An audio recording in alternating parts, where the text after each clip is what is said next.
아침에 일어났는데 엄청 놀랐어요. 좀 늦잠 잤는데 7시 12분인 거예요. 새벽기도 못 온 줄 알고. 와, 얼마나 아침 놀랐는지 진짜. 이번 주 제가 좀 바빴거든요. 그래가지고 어제 한 2시까지가 오늘 말씀 준비하고 한다고 이제 2시쯤 잤어요. 그리고 알람을 이제 다 꺼놓고 이제 7시 그때 맞춰놓은 거예요. 제가 7시. 머리가 같은 막 뭐 울려요. 그래서 새벽기도 안 때려야 된다고 했는데 누르니까 밖에 파란 거예요. 엄청 놀랐어요. 진짜. 근데 왜 장로님 전화 안 하셨을까? 전화 안 했는지 봤더니 전화 안 하셨어요. 그래서 왜 전화 안 하셨을까? 전화 하셨을 텐데. 죽이는 거예요. 저 얼마나 스트레스 받으면 하루를 사는지 아시겠죠? 그냥 하는 게 아닙니다. 정신 바짝 차리고 하는 건데. 제가 목회하다 보니까 제일 힘든 게 감정인 것 같아요. 원래 이게 콜센터 가면 부모님들이 감정 노동 한다고 그러잖아요. 네, 목회도 그런 것 같아요. 이게 우리 교회 성도들의 그 마음과 그 감정이 고스란히 저한테 전해지니까 그분이 힘들면 저도 힘들고 그분이 기쁘면 저도 기쁜데 살다 보면 기쁜 일은 별로 없잖아요. 다 슬픈 일이고 아픈 일이고 뭐 좋은 일은 저한테 별로 말씀 안 하세요. 제가 사달라고 그럴까봐 그냥 나쁜 일 있잖아요. 기도할 일 뭐 이런 것만 안 해주세요. 울면서 전화하고 이러면은 뭐 어떻게 할 수가 없어. 마음이 누구한테 말할 수도 없고.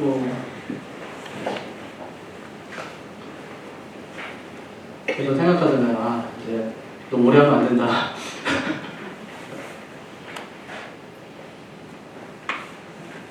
근데 그 안에 또 즐거움과 기쁨이 있죠. 감사도 있고. 그게 함께 지어져가는 것 같아요. 함께 세워지는 것 같고. 우리 인생이 마지막 때가 되면 그동안에 살아왔던 우리의 막 치열한 일 있잖아요. 그게 별거 아닙니다. 너무 그렇게 살지 마세요. 너무 치열하게 진짜 아픔만 보고 막 달리는 거 하지 마시고 옆도 좀 보시고 가정은 진짜 잘 살피시고 가정을 이루면 다 이루는 거예요. 어떻게 뭐 있습니까? 가정 이루면 아무것도 아니죠. 가정을 잘 살펴야 돼요. 특별히 내 가까이 있는 사람, 내 남편, 내 아내 정말 사랑하고 아껴주고 그렇게 그것밖에 안 나와요. 나중에 임종 순간이 되면 누가 내 옆을 지켜줄 것 같아요? 가족밖에 없어요. 아무것도 없다고요. 그동안 치열하게 살아왔던 그 삶이 다 진짜 전도서에 보면 그렇잖아요. 헛되니 모든 것이 헛되도다. 헛되요. 다 싸워줘요. 그거 위해 살아가는 거예요. 그거 말고 진짜 우리가 풍요롭게 하고 풍성케 하는 것 위해 살아가야 되는데 그게 뭐냐면 구원의 감격을 누리며 살아가는 거예요. 이 땅에 소망 두지 말고 하나님 나라에 소망 두고 살아가는 거예요. 구원은 어떻게 받는다고 그랬어요? 믿음으로. 구원이 뭔데요? 건져내는 거. 물에 빠진 사람 건져내는 거. 죄와 사망에 매여서 죽을 수밖에 없는 인생을 건져내는 거. 누가 구원받냐? 건져냄을 받은 사람이에요. 구원은 내 스스로가 이룰 수가 없어요. 아니, 내가 스스로 할 수 있으면 그걸 구원이라고 합니까? 내가 수영해서 나오면 되지, 헤엄쳐서 나오면 되지. 근데 못 나오니까 건져주는 거잖아요. 그게 구원이에요. 그러니까 구원은 내 스스로 받을 수가 없어요. 하나님의 일이란 말이에요. 그 일을 위해서 하나님 뭐 하신다고 그랬어요, 지난주에? 하나님은 선택하시고 예정하시고, 예수님은요, 완성하시고, 성령님은 오증하신대요. 오증. 근데 딱 거기까지. 구원받았어. 됐네. 대학에 합격했어요? 놀아요. 갔으면 됐지. 받았으면 됐지. 딱 거기까지. 그러니까 풍성함을 누리지 못하는 거예요. 저는 학교 다니면서 캠퍼스가 엄청 크잖아요, 대학은. 이를 클 필요가 있나? 왜냐면 나는 그 건물에만, 나는 그 방에만, 매일 거기서만 공부하는데, 이 캠퍼스가 큰 게 나한테 무슨 유익이 있나? 가기만 어렵지. 거기까지 걸어가는 건 어렵지. 그 캠퍼스가 큰 게 나한테 무슨 유익을 주나? 생각했었거든요. 왜냐하면, 그거는 평소에 누리지 못하는 거예요. 캠퍼스의 크기를. 근데 그걸 누리는 친구들이 있어요. 거기서 뭐 조깅을 하든지 뭘 하든지 하면서 곳곳에 다니면서 캠퍼스가 주는 그 혜택을 누리는 사람들이 있단 말이에요. 어떤 사람은 구원이 얼마나 큰지를 몰라요. 그래서 그냥 구원 받았지 받을 거예요, 여러분. 그런데 그것 때문에 내가 이 땅에서 풍요로움을 누리지 못해요. 그러니까 그건 되게 불행한 거예요. 마치 집을 샀는데요. 그럼 좋잖아요. 집을 샀으면. 예? 예를 들면 한강에 보이는 아주 좋은 집을 샀다고 한번 생각해 보세요. 그것도 현찰중에 샀어요. 우리한테 있을 일은 아니니까. 근데 안 들어가요. 집을 샀는데 문을 열고 들어가야 되는데 문을 안 열어요. 딱 고객이. 구원을 받았어요. 근데 문 열고 들어가지 말아요. 그러니까 집이 주는 혜택을 받지 못하듯이 구원에 대한 혜택을 누리며 살지 못하는 거예요. 그래서 바울이 뭐라고 하냐면 문 열고 들어가서 구원이 주는 혜택을 누리라는 거예요. 그 풍성함을 누리라는 거예요, 지금. 우리가 보통 이제 구원의 감격을 누려야 된다 이렇게 얘기하잖아요. 근데 구원 받았는데 그 순간에 감격스럽죠. 주님 처음 만났을 때 그 기쁨과 감격이 있잖아요. 있어요. 근데 그걸 유지할 수 있냐고요. 유지할 수 없다는 말이에요. 그래서 에베소 교회 성도들에게 그 구원의 그 깊은 감격과 풍요로움을 누리는데 그걸 끝까지 유지하며 살기를 바란다고 지금 기도하고 있는 겁니다. 어떻게 하면 구원의 그 풍성함을 우리가 누리며 살아갈 수 있을까요? 첫 번째가 성령 충만해라 이렇게 얘기해요. 성령 충만. 그럼 읽어볼까요? 15절. 15절 말씀 6절 읽어보죠. 이로 말미암아 주 예수 안에서 너희 믿음과 모든 성도를 향한 사랑을 나도 듣고 내가 기도할 때에 기억하며 너희로 말미암아 감사하기를 그치지 아니하고. 에베소 교인들의 지금 신앙 상태가 어떻죠? 두 가지 잘할 때 하나 믿음이 있네요. 또 하나는 사랑을 해야 돼요. 근데 이 믿음이 보통 믿음이냐? 아니요. 주 예수 안에서의 믿음. 이건 예수님께로부터 나온 믿음이니까 바로 믿음 맞아요. 그 사람들이 그런 믿음이 있는지 어떻게 알 수 있냐? 사랑했대요.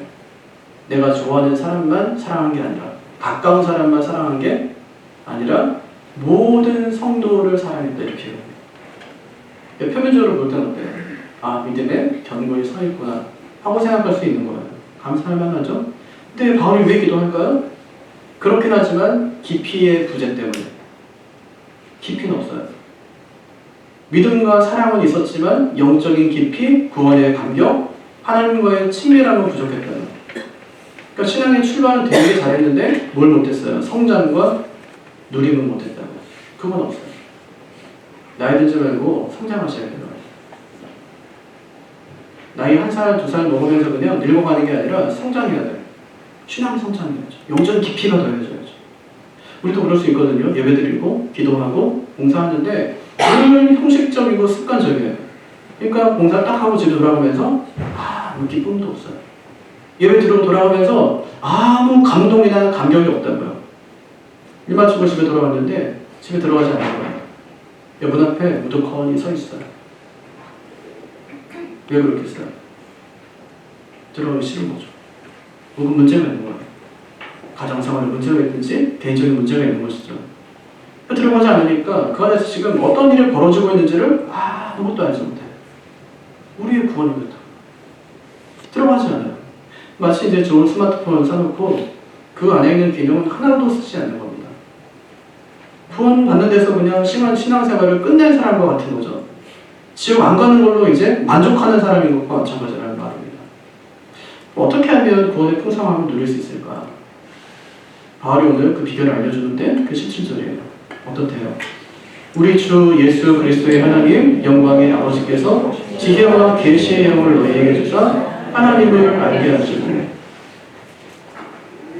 구원은요 예수님 믿어서 받는 건데 풍성함은 어떻게 누릴 수 있냐? 딱 하나. 성령의 충만함을 통해서요. 성령 충만을 통해서. 그래서 바울이 기도해요. 지혜와 계시의 영을 너희에게 주사. 지혜는 하나님의 뜻을 분별하는 것이고 계시는 보이지 않던 것을 보게 되는 거예요. 하나님 눈을 열어주는 거예요. 그런데 하나님이 새로운 것을 알려주는 게 아니에요. 지혜와 계시의 영을 주시는 그 성령께서는 우리에게 새로운 것을 알려주시는 것이 아니라 이미 받은 복음, 들은 말씀, 받은 구원의 풍성함을 깨닫게 하시는 것이죠. 이것을 성령의 조명이라고 하거든요. 조명이 뭐예요? 비추는 거죠. 예, 밝히 비추는 거. 이게 조명이에요. 예를 들면은 깜깜한 방에, 캄캄한 방에 스위치를 탁 켰는데 없던 게 드러나는 게 아니에요. 안 보이던 게 보이는 거지. 없던 가구가 생기는 게 아니에요. 있는 가구가 보이는 거지. 말씀을 새롭게 만드는 것이 아니에요. 이미 주신 말씀을 내 이야기로 들리게 하시는 거예요. 그게 성령의 조명이에요. 그전에 몰랐어요. 근데 어느 날은 하나님이 정말 은혜를 풍성히 주세요. 그래서 말씀을 읽는데 그 이야기가 다 내 이야기예요. 성령의 조명이죠. 그 역할을 하시는 분이 성령님이라는 말입니다. 근데 바울이 에베소 성도들에게 성령을 부어달라 이렇게 이제 기도하는 거예요. 왜요? 왜 성령을 부어달라고 말하죠? 하나님이 누군지 알게 하려고. 하나님이 알잖아요. 이미 알아요. 하나님 믿으니까 하나님 알죠. 근데 왜 하나님을 알게 해달라고 그러죠?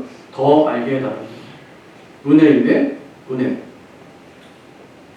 하나님을 알고 있는데 거기다 또 더 하나님을 알게 해달라는 거예요. 이거 무슨 얘기예요? 충만케 해달라는 성령 충만케 해달라는 말이에요. 하나님을 더 깊이 알게 해달라는 말이죠. 충만한 사람과 그렇지 못한 사람의 차이가 있습니다. 그럼 만약에 우리가 수도관이 있는데 거기에 물이 가득해요. 수도관에 물이 꽉 차 있단 말이에요. 이게 성령의 내주예요. 우리 안에 성령께서 계세요. 예. 그런데 수도관에 물이 가득해도 수도꼭지를 틀지 않으면 물이 나오지 않잖아요. 그게 충만이에요. 흘러 넘치는 거. 아니, 컵에 물이 있어요. 이게 성령의 내주죠. 이 안에 있으니까. 내주하심이 있어요. 근데 충만하려면 계속 부어줘야 돼요. 그래야 넘치는 거죠. 이게 충만이에요. 내 안에 성령이 계시지만 충만하지 않으면 아무 일도 일어나지는 않습니다. 수도꼭지를 틀지 않으면 물이 나오지 않는 것과 마찬가지예요. 물을 계속해서 공급하지 않으면 그러면 흘러 넘칠 수 없는 것과 마찬가지예요. 많은 사람들이 성령 충만하면 은사나 기적이나 능력이나 뭐 이런 것들을 생각합니다. 그것도 맞지만 오늘 말씀을 보니까 성령 충만의 목적이 뭐냐? 하나님을 알게 하려는 거예요. 하나님을 알게 하려는 거예요. 하나님을 아는 눈이 열리는 겁니다. 그러면 그때부터 삶이 달라져요. 왜냐? 내가 보이거든요. 세상과 나는 강보도 없고 구속한 주만 보이도다. 이게 성령 충만한 상태예요. 나를 구원하기 위해서 애쓰시는 그 하나님이 열심히 보이기 시작하는 겁니다. 그렇게 안 보이던 것이 보이게 되면 어때요? 예전에 제가 영상하다 봤는데 진짜 깐난아기예요. 돌도 안 됐어요. 걔는 외국아인데 눈이 나빠 보여요. 그냥 봐도. 근데 걔를 위해서 병원에서 안경 하나를 맞춰준 거예요. 그 아이가 그 안경을 탁 샀는데 그때부터 이 아이의 표정이 확 달라지기 시작해요. 처음에는 공포와 두려움이 있잖아요. 뭐 안 썼던 거를 띄우려고 아이가 굉장히 두렵다가 갑자기 뭔가가 보이기 시작하니까 이 아이의 얼굴이 환해지는 걸 제가 봤어요. 처음으로 엄마의 얼굴, 아빠의 얼굴을 그 아이가 보는 거예요. 하나님이 누군지 알면 내 죄가 보이고 예수님의 구원이 보이고 하나님의 인도하심이 보입니다. 신앙생활의 풍성함을 그때부터 경험하기 시작하는 거예요. 근데 그게 보이지 않으면 그럼 만약에 새 집을 샀는데 문 열고 들어가질 않아요. 아니 자동차 진짜 기껏 해갖고 좋은 자동차 자기가 갖고 싶은 거 사놓고 문 열고 들어가서 시동을 걸지 않는 거예요. 두 종류의 신자가 있습니다. 구원받았으니까 땡. 여기까지예요. 그냥 아무것도 하지 않습니다. 성장을 위한 노력을 하나도 하지 않아요. 또 한 종류의 신자는 구원의 풍성함을 날마다 누리는 신자입니다. 풍성함을 누리려면 충만하게 경험해야 성령 충만. 아침에 일어나서 하나님 오늘도 한 영혼에게 복음 전할 수 있도록 해주십시오. 두 번째, 오늘도 성령 충만하게 역사해 주십시오. 이거 말고 뭐가 필요합니까? 이 두 가지. 아침에 일어나서 성령 충만하게 경험하며 살아가는 거. 저도 이제 성령 충만할 때 보니까 걱정이 없어요. 사람과의 관계? 아무것도 안 해요. 다 묻힙니다. 충만하게 살아가면 다 묻혀요. 문제가 아니에요. 내가 걱정하고 있는 거 다 씨앗되게 없는 복장이에요. 진짜라니까. 세상과 나는 광고도 없고 구속한 주만 보고 있다. 이것이 나의 간직료, 이것이 나의 찬송이었어. 나 사는 동안 끊임없이 구주를 찬송하는 거야. 성령 충만의 경험을 살아가는 것이죠. 그래서 바울이 구원의 풍성함을 누리기를 원하는 마음으로 그들을 위해서 기도하는데 성령 충만하게 해주십시오. 이 기도를 그들을 위해서 하는 겁니다. 여러분 자녀를 위해서 기도할 때 무슨 기도하십니까? 공부 잘하면 나중에 좋은 대학 가고 좋은 직장 가고 나중에 좋은 사람 만나고 좋은 게 뭔데요? 아니 애가 좋아야지 무슨 학교가 좋고 직장이 좋고 애가 좋아야지. 애가 중요한 거지 무슨 뭐 직장이 중요하고 뭐 가보십시오 좋은 사람만 있나? 없습니다. 애가 좋아야지. 좋은 사람 만나고 애가 좋은 사람이 돼야지 좋은 사람 보는 눈이 생기는 거예요. 어떤 사람이 좋은 사람이냐? 성령 충만한 거예요. 우리 아이가 성령 충만한 아이가 될 수 있도록 해주십시오. 세례요한은 뱃속에 있을 때도 성령이 충만했는데 우리 아이가 성령 충만해서 진짜 하나님 딱 한 번 바라보고 믿음으로 살아갈 수 있도록 하나님 역사해 주십시오. 이런 기도가 우리한테 필요한 것이죠. 바로 그 기도합니다. 이 교회가 부흥되게 돼서 문제 없게 되세요. 하나님 우리가 막 굉장히 힘들고 어려운 상황이 이런 기도가 아니라 성령 충만하게 해주십시오. 본의 풍성함을 그래야 누릴 수 있으니까 이거예요. 이 기도예요. 또 하나 있어요.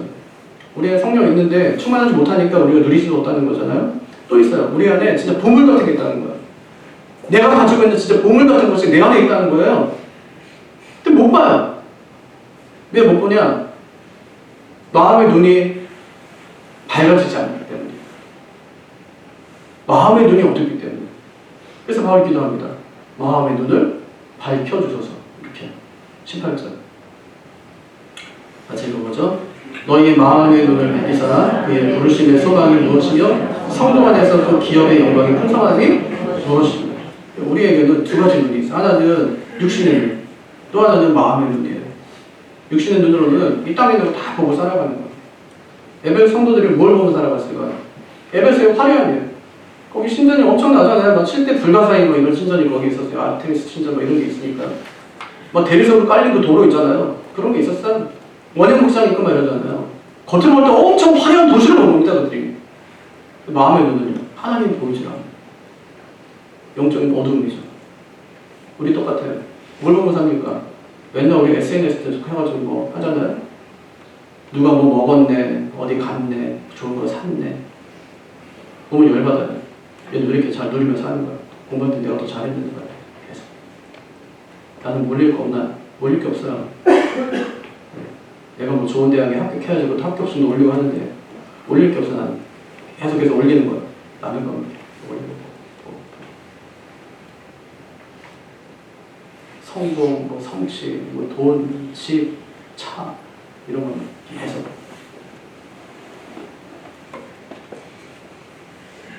이렇게 낙심하며 살아가는 거죠. 근데 바울이 얘기해요. 마음의 눈이 밝아지게 해야 돼. 마음의 눈이 밝아지면 내 안에 있는 보물들을 그때부터 보기 시작해요. 첫 번째 보물이 뭐냐? 부르심의 소망이 무엇인지 알게 된대요. 우리 어떤 사람들이었습니까? 소망이 없는 사람들이었어요. 2장 한번 보세요. 12절. 2장 12절. 같이 읽어보죠. 그때의 너희는 그리스도 밖에 있었고 이스라엘 나라 밖의 사람이요 약속의 언약들에 대하여 외인이요 세상에서 소망이 없고 하나님도 없는 자예요. 별거 아니에요. 없었어요. 소망이 없는 자들이었단 말이에요. 그런데 하나님의 부르심으로 하나님의 자녀가 되는 소망을 가지게 되었다는 말입니다. 어떤 상황인데 개인적으로는 하나님 나라를 유혹을 받았어요. 또 공동체적으로는요. 교회가 그리스도의 영광스러운 신부로 세워지게 됐어요. 교회가. 우주적으로는요. 만물이 그리스도 안에서 통일되고 회복되게 되었어요. 종말론적으로는요. 나중에 장차 예수님처럼 우리 구하란데 이런 소망이 우리 안에 있다는 거예요. 근데 못 봐요. 왜냐? 마음의 눈이 어두워져 있거든요. 아무리 내 안을 봐도 좋은 게 하나도 보이질 않아요. 다 남의 건 다 좋아 보이는데 내 건 좋은 게 하나도 없어 보이는 거예요. 여태까지 내가 노력해 성취한 것이 아무것도 없거든요. 돈을 많이 벌어놓은 것도 아니고 자식 앞에 오르면 떳떳한 것도 아니고 내세울 것도 하나도 없고 내 안에 좋은 게 하나도 보이질 않아요. 왜 그러냐? 마음의 눈이 어둡기 때문이다. 그 마음의 눈이 밝아지면 어떻게 되냐? 진짜 중요한 것을 보게 된다는 말이에요. 부르심의 소망이 무엇인지를 보게 된다는 말입니다. 내가 어떤 존재인지를 보게 된다는 거예요. 내가 하나님의 자녀라는 그 사실을 그것을 깊이 깨닫게 된다는 말입니다. 그래서 바울이 마음의 눈을 밝게 떠서 네 안에 있는 보물을 봐 이렇게 얘기합니다. 하나님이 나라를 유혹으로 만든 사람이다. 그래서 신부가 되었다는 거예요. 너희 믿음이 아무것도 아닌 것처럼 보이지만 모든 피조물이 다 하나님께서 선을 이룰 만큼 아름다운 믿음을 네가 가졌다는 말입니다. 너 죽고 여기서 끝 아니라는 거예요. 부활 소망이 너에게 있다는 겁니다. 그걸 보라는 겁니다. 네 안에 있는 보물을 보라는 겁니다. 그래서 마음의 눈을 밝혀달라고 기도하는 거죠. 두 번째 보물이 있어요. 그 기업의 영광의 풍성함이 무엇이며 어떤 기업이요? 그 기업. 그 기업이라고 하니까 내 기업처럼 보여요. 그럼 내 기업이라고 하나님께 내게 주신 복을 얘기하겠죠. 근데 아니요. 그 기업은 그 기업이 아니에요. 그의 기업이에요. 그건 하나님이겠죠. 하나님의 기업. 누군데요? 나. 구약 이스라엘 백성들은 하나님의 기업이었습니다. 신약의 교회는 하나님의 기업이에요. 우리 뭡니까? 우리가 교회 아니에요? 우리 한 사람 한 사람이 교회인데 우리가 하나님의 기업이에요. 근데 뭐라고 하시냐면 그 기업의 풍성함이 무엇이에요? 우리가 하나님의 기업인데 그 풍성함이 어떤 건지를 내가 알게 해주겠다는 거예요. 그러니까 마음의 눈이 밝혀지면 내가 어떤 존재인지 하나님 앞에 내가 어떤 존재인지를 내가 알려주겠다는 거예요. 기업이 작으면 자랑할 게 없어요. 인사에서 처음 보는 사람 박수 어떤 일 하세요? 작은 사업합니다 이렇게 얘기해요. 어떤 건지 얘기도 안 해요. 우리 성도들이 이제 갔어요. 그래서 이제 어떤 사람 만났어요. 서로 교회 다녀요. 물어보는 거예요. 어느 교회 다니세요? 그냥 저 구리에 있는 작은 교회 다녀요. 그 얘기도 안 해요. 뭐 사랑교회 다니면 사랑교회 다니는데 우리는 그냥 구리에 작은 교회 다녀요. 이렇게 내세우겠어요. 잘할 게 없단 말이에요. 세상에서 작으면 우리가 뭐 잘할 게 하나도 없어요. 부모도 우리를 자랑할 게 없는데 하나님께서 무슨 우리를 자랑할 게 있겠습니까? 그런데 하나님 앞에서 우리는 드러내놓고 내가 자랑할 만한 사람이라고 하나님께서 말씀하는 거예요. 우리 지난주에 성령님을 우리 기업의 보증이라고 그랬잖아요. 우리의 구원을 이루시기 완성하실 그 계약금 잘 걸었어요. 그냥 너에게 구원할 거야 이러면서 계약금 걸었어요. 근데 계약금 되게 전체 금액의 10분의 1 정도를 주는 거거든요. 근데 성령님이 계약금이라고. 우리를 사겠다고 했는데 계약금을 걸었는데 그게 성령님이에요. 자기 전체를 줬는데 그게 계약금이라고 자기가. 그럼 우리가 얼마짜리 하는 거예요? 성령님은 계약금을 걸었는데 나중에 이제 다 지불해야 될 거 아니에요? 10분의 1을. 성령님 곱하기 몇 줄해야지 뭐 우리의 가치가 매겨지는 겁니까? 아니 하나님께서 왜 우리 같은 사람을 왜 자신을 걸고 우리를 삽니까? 그만큼 우리가 하나님의 소중한 재산이고 영광이라는 겁니다. 마음의 눈을 밝혀서 그걸 보라는 거예요. 네가 얼마나 소중한 존재인지 그거 보라는 겁니다. 그리고 또 있어요. 또 뭘 봐야 돼요? 세 번째, 하나님의 크신 능력을 깨달아야 된다 이렇게 얘기했는데 19절 한번 읽어보죠. 하나님의 크신 능력을 깨달아야 돼요. 얼마나 힘센 분인지 알겠어요. 그의 힘의 위력으로 역사하심을 따라 믿는 우리에게 베푸신 능력의 지극히 크심이 어떠한 것을 너희로 알게 하시기를 구하노라. 여기 보니까 하나님의 능력에 대한 그 단어는 다 갖다 써요. 그 힘, 여기서 힘 말하는 것은 이제 압도적인 힘이거든요. 위력은 뭐냐면 주권적인 지배력. 또 믿는 우리에게 베푸신 능력을 할 때는 이건 뒤에 있어요. 진짜 가장 강력한 파워. 다 갖다 써요. 하나님께서 모든 자기의 그 압도적인 힘을 다 해가지고 우리를 위해서 베푸신 그 능력이 어떠한지 너희 진짜 내가 알기를 원하나 이렇게 얘기하는 겁니다. 하나님은 엄청 힘이 세신 분인데 엄청 능력이 있으신 분인데 하나님께 그 힘을 어디다 갖다 다 쓰냐면 온 우주를 다 통치하는 데 쓰는 게 아니에요. 하나님이 자신의 그 압도적인 힘을 어디다 다 갖다 쓰냐면 우리를 구원하고 우리를 사랑하는 일에 그 모든 힘을 다 쓴단 말이에요. 하나님께서. 그래서 믿는 우리에게 베푸신 능력의 지극히 크심이 이렇게 얘기하는 겁니다. 압도적인 힘이 우주에 머물러 있는 것이 아니라 믿는 우리를 위해서 지금 베풀어주고 있다는 말이에요. 아니 우리 자식 키우는 거 어렵지 않습니까? 하나 키우는 것도 그렇게 우리가 온 힘을 다 쏟아부어야 돼요. 돈 벌어서 걔한테 다 줘야 돼.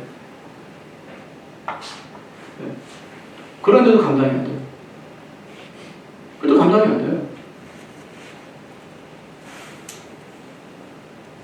하나님이 지금 그렇게 하고 있다고. 우리 위해서 자신의 모든 힘을 다 쏟아붓고 있다고. 그래서 하나님이 하시는 말씀이 네가 그것 좀 알아줬으면 좋겠다 이거예요. 아니 부모가요. 진짜 있는 거 없는 거 다 헌신해가지고 아이를 키웠는데 애는 그걸 잘 모르잖아요. 엄마가 나한테 해준 게 뭐 있어요, 그죠? 아니 더 이상 어떻게 해줍니까? 그럼 자식이 하고 싶다는 집이라도 팔아서 해주고 싶죠. 그게 부모 마음인데 그걸 몰라요, 자식은 잘. 하나님이 지금 압도적인 자기 모든 힘을 다 해가지고 우리를 정말 구원하기 위해서 사랑하기 위해서 다 쓰고 계신데 우리가 모르는 거예요. 모르고 있어요. 그러니까 바울이 너무 답답하니까 뭐라고 하냐면 네 마음의 눈을 하나님이 밝혀주셔서 하나님께 너를 위해서 행하시는 그 하나님의 큰 능력을 좀 봤으면 좋겠다 이거예요. 하나님 왜 저를 위해서 아무것도 안 해주세요 이게 아니라 엄청난 힘을 다해서 하나님께 지금 하고 있는데 그 깨닫지 못하고 있으니까 마음의 눈을 하나님께서 밝혀주시기를 원한다고 그렇게 이야기하고 있는 겁니다. 그리고 하나님이요 좋은 분이세요. 너무너무 좋은 분이세요. 우리를 구원하는 일을 위해서 자기 아들도 아끼지 않으신 분이죠. 근데 어떻게 뭘 더 하라는 얘기예요? 뭘 더 해달라는 얘기예요? 염치가 있어야지 우리가.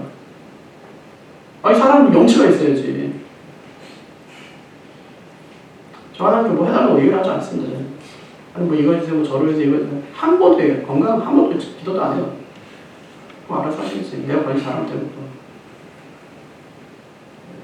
아니 그만큼 해줬으면 되지 뭘 더 해주니까 하나님께서 우리한테. 뭐 얼마나 잘 먹고 잘 살려고 있는 것도 많은데 팔아갖고 쓰면 되지.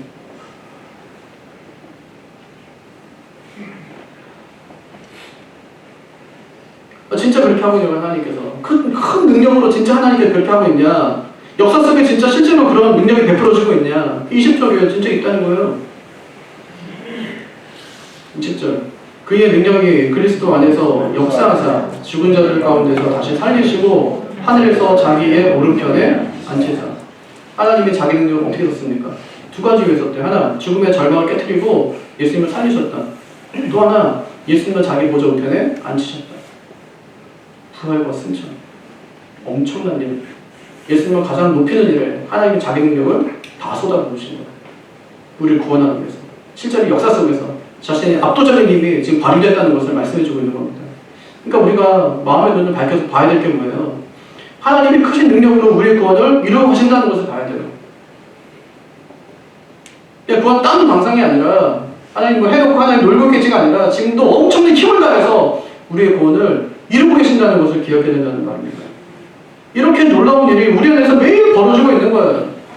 그래서 바울이 우리의 눈이 밝아져서 좀 그 사실을 알았으면 좋겠다고 얘기해요. 부르심의 소망. 첫 번째 알아야 되고 부르심의 소망. 내가 하나님 자녀가 됐다는 거예요. 두 번째 하나님의 기업. 그 기업의 가치가 엄청나다는 거예요. 지금 하나님은 목숨 걸고 기업하고 계세요. 목숨 걸고 자기 생명 걸고 자기 전부 걸고 기업을 세우고 계신다고 그래요. 또 하나 하나님의 능력, 온 힘을 기울여 나의 구원을 이루어가고 계신다. 그게 우리예요. 하나님 관심이 어디 있습니까? 우리한테 있어요. 뭐에 집중합니까? 우리의 구원을 위해서 집중하고 있어요. 전체를 쏟아붓는 거예요. 근데 우리는 몰라요. 왜냐? 문 열고 들어가지 않으니까. 문 밖에 서성이니까. 문 열고 들어가지를 않으니까. 들어가라는 거예요. 그리고 스위치를 카라는 거예요. 그럼 많이 보일 테니까. 우리 위해서 하는 하나님의 큰 역사가 보일 테니까요. 그래서 바울은 우리에게 더 많은 구해라 이렇게 얘기하지 않습니다. 이미 받은 것이 무엇인지 보라는 거예요. 하나님이 이미 모든 걸 다 줬다는 겁니다. 문제는 우리가 그것을 모르고 산다는 거죠. 그래서 하는 말이 기도해요. 기도하는 거예요. 제 마음의 눈을 밝혀주소서. 이게 두 번째 기도. 첫 번째는 성령 충만케 해주십시오. 이게 첫 번째 기도. 두 번째는 제 마음의 눈을 밝혀주십시오.